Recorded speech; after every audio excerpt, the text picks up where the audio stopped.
Welcome everybody.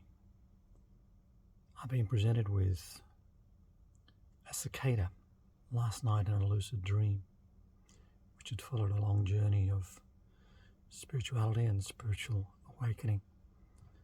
Some call it Kundalini, or a greater energy which comes within the body. As you can see, I'm moving involuntarily, mainly in the upper centers. After years of endeavouring to find out what it was, these lucid dreams from the divine have been presenting all sorts of spirit animals. A glass of clear water with a tadpole in it, suggesting that the potential hasn't been reached. And then silverfish, communicative birds like a beautiful blue and white budgerigar locked in a cage and handed to me, placed in the palm of my hand, and then flew up to my right shoulder and whispered in my ear.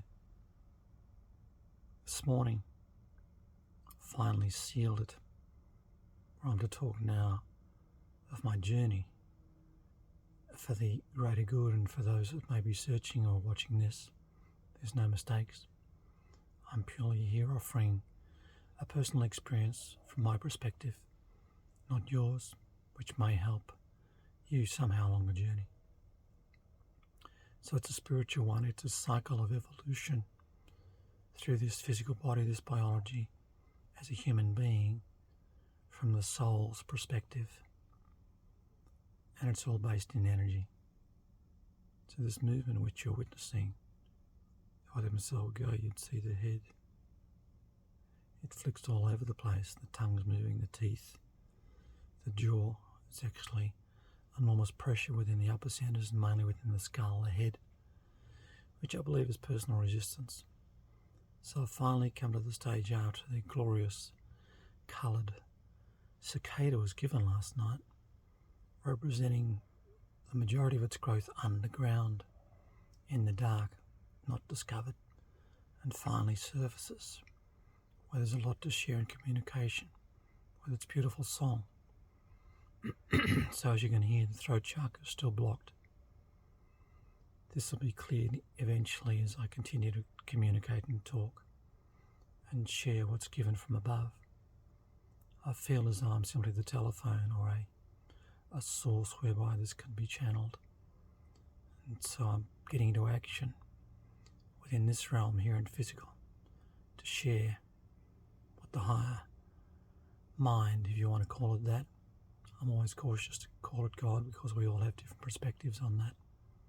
Each and every one of us have had a different journey, and I honour all of your journeys.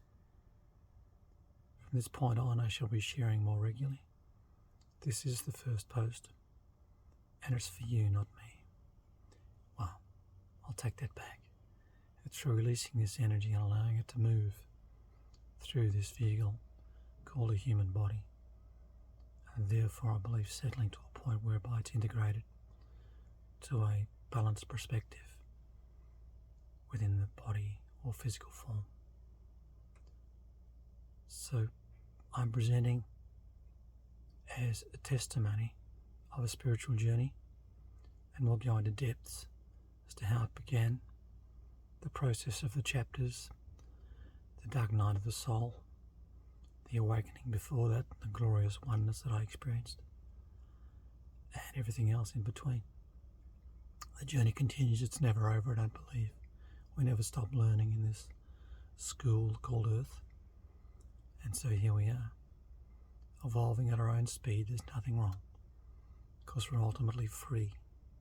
And that freedom comes from a space of unconditional love, from a source which has given the freedom, from a perspective of awareness naturally. Some of us can be locked up with a physical key or a lock. I'm talking non-physically, whereby we're free to imagine, visualize, change our thought patterns, change our focus, therefore changing the direction of the energy which we're blessed with every day to create the life that we desire.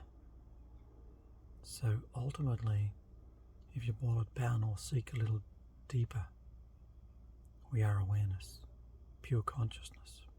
And that's the powerful tool we're using daily, second by second, to create what we call this physical realm, or our reality, our individual reality, and the total reality of Mother Earth.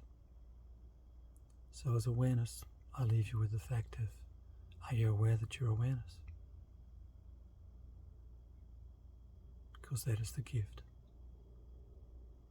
Every now when you come back to the present moment, that your awareness, what am I thinking?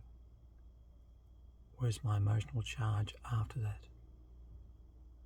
Because the thought is the seed and the emotion is the magnetic charge, which completes the toric field of creation that blends with all that is.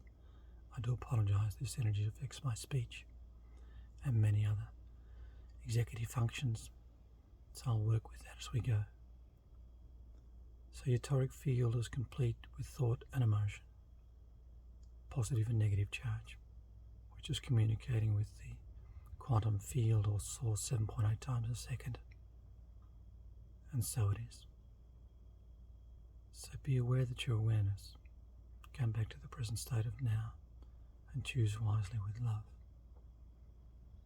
I'll leave you with this short message. I'll endeavour to keep them short, under 15 minutes. And so the journey continues. My blessings and love go to each and every one of you. Thank you.